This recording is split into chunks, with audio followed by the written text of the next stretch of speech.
Danny, what kind of payback can I expect to get on a kitchen remodel?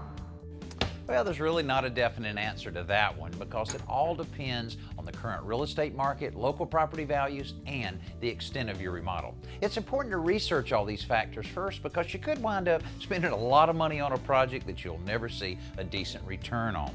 Now, you can actually get a higher return on your dollar by doing just a minor kitchen facelift, such as replaced a few appliances, flooring, countertops, and maybe your sink. Now, once you get into something like replacing all your cabinets and moving walls, it becomes a major remodeling and you could get less return for your money. Now, if you took all of the areas of the country and averaged them all out, you would see about an 83% return on a minor kitchen remodel. Now, on the West Coast, you'll see a lot higher returns, up to 103% in places like California, Oregon, or Washington. Now, you can check your own specific area by going online to costversusvalue.com.